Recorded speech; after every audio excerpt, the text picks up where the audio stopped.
हमारी कहीं पर सुनवाई नहीं हो रही है क्योंकि हम हरिजन हैं।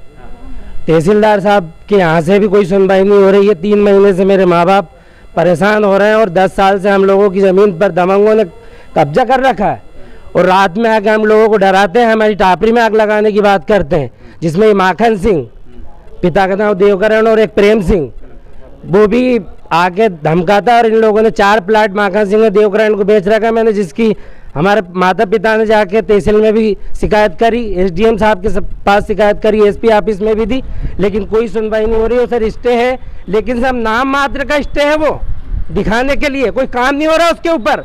मैं इतना परेशान हो गया हूँ सर, हमें आत्महत्या ही करनी पड़ेगी क्योंकि हमारी ज़मीन जो कृषि की भूमि है वो तो ये ले चुके हैं। और अगर हम कुछ करें तो मेरे को ही धमकी देते हैं, तेरे को दूसरे काम में फंसा देंगे, तेरे को जीने नहीं देंगे हम। ऐसी बातें हो रही हैं और मैं बिल्कुल परेशान हो गया हूँ साहब। कौन लोग हैं वो जिन्होंने आपकी जमीन पर कब्जा कर रखा है? ये माखन सिंह है, प्रेम जिसके पिता का नाम देवकरण है, इसने इससे जमीन खरीद, हमारी भूमि दूसरे को बेची जा रही है। और एक राम सिंह है और एक देवभगत है। ये लोग जो है मकान चद्दर सेट के कंडे डाल रहे हैं, भैंस डाल रहे हैं, कुछ भी कर कुरू के हमारी ज़मीन पर कब्जा कर रहे हैं और प्रशासन कोई मदद नहीं कर रहा, सिर्फ दिखावे के लिए दे रहा है कि स्थगन आदेश है। और रात में 10-10 बजे काम चल रहा है उस मकान में। मेरे पास पूरे वीडियो है, मैंने दिखाया, 100 डायल पे कॉल किया। राजस्व मंत्री तो आपके जिले के हैं ना, आप तो करण सिंह वर्मा जी तो है साहब, लेकिन सुनवाई कहाँ हो रही क्योंकि हम हरिजन है। हरिजन को क्या सुनवाई होती है, धुतकार दिया जाता है। ये लोग 10 साल से परेशान है। क्या चाहते हो इस मामले में? ये हमारा प्रशासन हमारी जमीन दिलवाए और ये जो अतिक्रमण है इसको हटवाए साहब। कहाँ किया आपने? मैंने सर तहसीलदार में भी कर दी, तहसीलदार साहब के पास कर दी, एसडीएम साहब को भी अवगत करवा दिया, कलेक्टर कार्यालय में भी दे दिया, एसपी साहब के यहाँ भी दे दिया, सब जगह दे दिया साहब। मैंने परेशान हो चुका हूँ और हम लोग आर्थिक रूप से भी बहुत कमजोर हैं। क्या क्या आपके पास सरकारी दस्तावेज क्या है जमीन के, बताओ? हमारे पास ये निकालो का वही वगैरह है आपके पास? हाँ है साहब, पूरे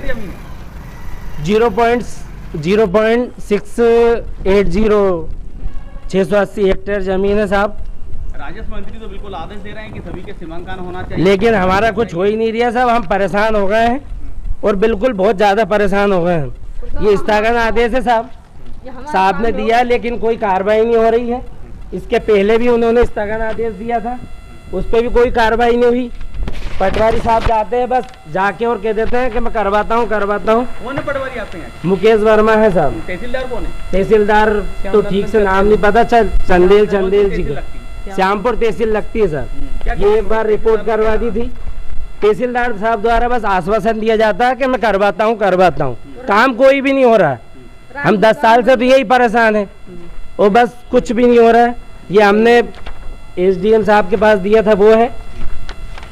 और ये हमारा नक्शा है साहब, देख लो आप खुद, ये नक्शा है और ये सरकारी जो पोर्टल है उसमें रिकॉर्ड में, हाँ रिकॉर्ड में है साहब, ये खुद देख लें। और ये खुद कहते हैं, ये हमारा भाई की फोटोकॉपी है और ये खसरा है तहसील का। इनका खुद ही, इनके कागज झूठे हैं या फिर हम झूठे हैं, और अगर हम झूठे हैं तो हमारी जांच करवाई जाए। लेकिन हमें न्याय दिलवाओ साहब, हम परेशान हो गए बहुत ज़्यादा, नहीं तो हमारे को मरना ही पड़ेगा। हमारे पास कुछ भी नहीं है और धमकियाँ दी जा रही हैं लोगों के द्वारा कि तुम नीच जात क्या कर लोगे हमारे, हम तुम्हें कुछ भी सक्सेस नहीं होने देंगे यहाँ पे।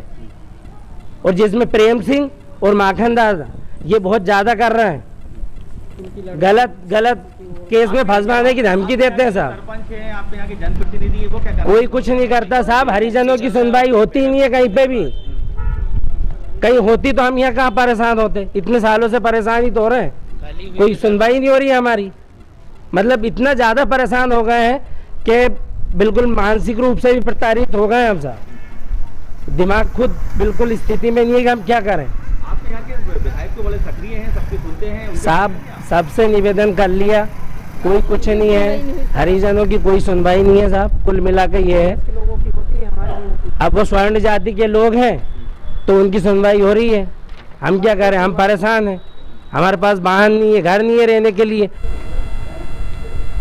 मध्य प्रदेश शासन के राजस्व मंत्री करण सिंह वर्मा के द्वारा लगातार निर्देश दिए जा रहे हैं कि किसानों के सीमांकन किए जाएं और उनकी जमीन पर जिन लोगों के भी कब्जे हैं उनको हटाया जाए।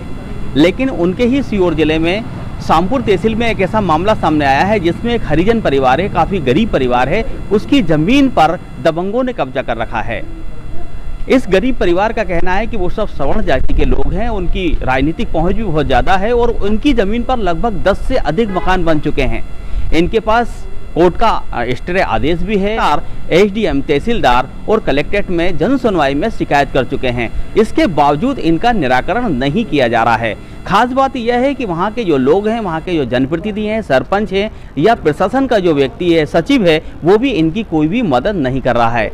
हालांकि इनका ये भी कहना है कि विधायक के यहाँ भी इनके द्वारा शिकायत की गई है, लेकिन वो भी सुनने को तैयार नहीं है और इनके पास ज़मीन से संबंधित सारे सरकारी दस्तावेज मौजूद हैं। यही नहीं, सरकार का जो पोर्टल है, राजस्व विभाग का जो पोर्टल है, उस पर भी इनके नाम पर वो ज़मीन दर्ज है। इसके बावजूद वहाँ से अवैधानिक रूप से जो कब्जा किया गया है उनको हटाया नहीं जा रहा है। ये एक गरीब परिवार है, हरिजन परिवार है और लगातार न्याय के लिए दर दर की ठोकरें खा रहा है, कई दफ्तरों के चक्कर लगा रहा है, तहसील कार्यालय शामपुर बार बार जा रहा है। इसके बावजूद इस गरीब परिवार की सुनवाई नहीं हो रही है। खास बात यह है कि इस परिवार को किसी भी सरकारी योजना का लाभ भी नहीं मिल रहा है। ना ही इनके पास प्रधानमंत्री आवास है और ना ही प्रधानमंत्री शौचालय है। इसके अलावा और कोई भी लाभ इनको आज तक नहीं मिला है। ये पूरा मामला है सीहोर जिले के शामपुर तहसील के करंजखेड़ा गांव का। यहाँ पर इनकी कृषि भूमि है, उस भूमि पर दबंगों ने कब्जा कर रखा है और 10 से ज़्यादा मकान बना लिए गए हैं। कोर्ट के स्टे के बावजूद वहां पर रात में चोरी छुपे निर्माण कार्य कराया जा रहा है। ऐसा लगता है कि ये सारे निर्माण कार्य वहां के स्थानीय जनप्रतिनिधियों के संरक्षण में किया जा रहा है और अधिकारी अफसर भी उनका सहयोग कर रहे हैं और ये गरीब परिवार दर दर की ठोकरें खा रहा है। आदर्श के लिए पवन विश्वकर्मा।